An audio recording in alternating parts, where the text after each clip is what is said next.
El derecho. El derecho como norma. El derecho es lo que está plasmado en la norma. Solo se puede aportar una definición del derecho a partir de lo que está plasmado en tus propias normas. El derecho es una construcción y creación humana, lo que implica que su ámbito de actuación únicamente puede ser predeterminado por órganos o personas designados legítimamente para crear o aplicar normas. Una relación o un hecho de los muchos que existen en nuestro día a día serán calificados como jurídicos si están regulados o no en una norma jurídica. El cumplimiento de la formalidad, procedimientos y órganos legitimados para la incorporación de las relaciones humanas a la normatividad jurídica y la existencia de la norma, es decir, reglas que reafirman su supervivencia, esto es, si ha sido derogada, inaplicada o si todavía no entra en vigencia. Son los únicos requisitos para identificar que el derecho, ¿qué es el derecho? Por lo demás, queda claro que estas formalidades han de ser impuestas también por seres humanos que conviven en sociedad. Por ejemplo, la prohibición de no fumar en lugares públicos sería una conducta proscrita que solo se transformará en parte del derecho cuando conste en una norma jurídica emitida por los órganos legitimados. Por tanto, cuanto un sujeto quiera aplicar la prohibición de fumar a otro, lo hará porque la norma jurídica le está atribuyendo ese poder, es decir, derecho, y porque la misma le está obligando al otro a cumplir la prohibición, es decir, deber. Optamos por una definición descriptiva del derecho, porque resulta más fiable que una interpretación funcional de este.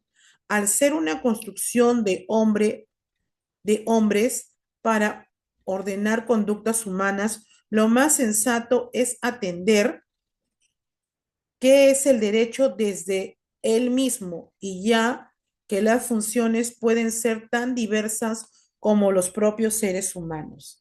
Así, una mesa puede describirse en torno a sus elementos materiales como una tabla sostenida por patas para separarlas del suelo. Sin embargo, si queremos definirla por su función, podríamos decir que ésta sirve para tomar alimentos, para trabajar, para poner adornos. Y todas aquellas funciones que el ser humano lo quiera reconocer a su obra. De este modo, cerramos este primer punto con la evidencia de que el derecho es la norma jurídica o el conjunto de ellas. 1.2. Las definiciones del derecho desde los principios trascendentales. Visión crítica. Desde el antiguo se ha intentado definir el derecho como un orden normativo subordinado a principios trascendentales como el bien común, la justicia o la libertad. Las corrientes que han intentado influir desde esa perspectiva se han denominado innaturalistas. Innaturalistas.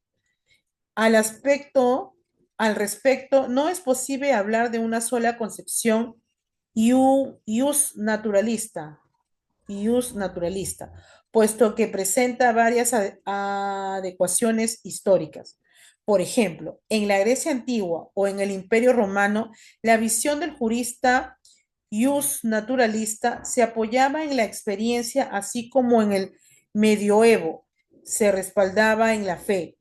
No obstante, sería en el mundo moderno cuando la filosofía racionalista intentara buscar principios trascendentales, eternos y universales en la propia razón. Filósofos como Kant, Locke y Hobbes pertenecen a este último grupo de ius naturalistas racionalistas.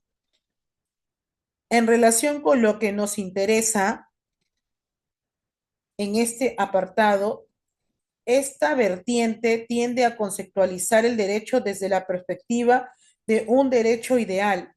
Parte de la premisa de que existe un derecho divino, podríamos llamarlo también perfecto, que siempre ha de conseguir la justicia, por cuando el derecho de las normas, es decir, construido por humanos, solo tiene que transcribir el primero para hacerlo efectivo.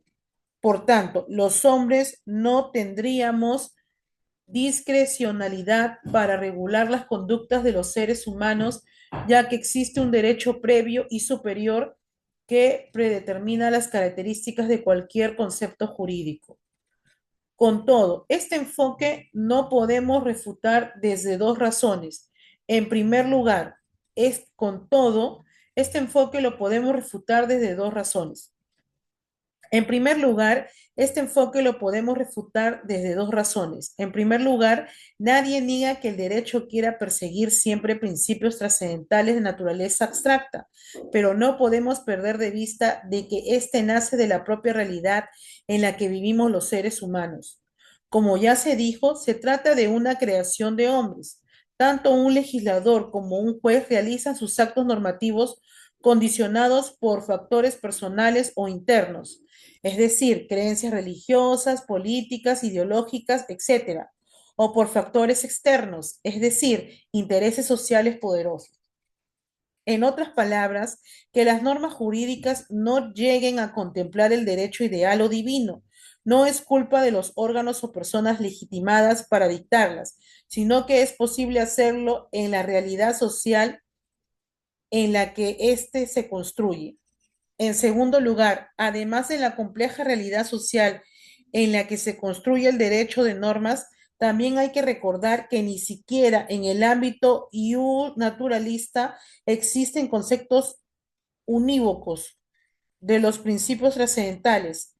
Esto quiere decir que aun cuando solucionamos este problema, no queda claro si de verdad existe un derecho ideal. Por ejemplo, alguien puede afirmar que los parámetros de justicia en el Imperio Incaico son los mismos en el Perú desde esos tiempos, o un socialista utópico puede tener el mismo concepto de justicia que un neoliberal. Considero que esta segunda razón crítica que pone en cuestión la eternidad y la universalidad de los principios trascendentales golpea en la misma línea de la flotación a toda argumentación naturalista. Finalmente, lo que queda claro es que el derecho es lo que señala la norma jurídica sin admitir valoración alguna. De este modo, para convertirse en objeto de estudio de cualquier ciencia, debe presentarse con sus elementos configuradores, eliminando toda presencia de estimaciones que puedan terminar por confundir al jurista.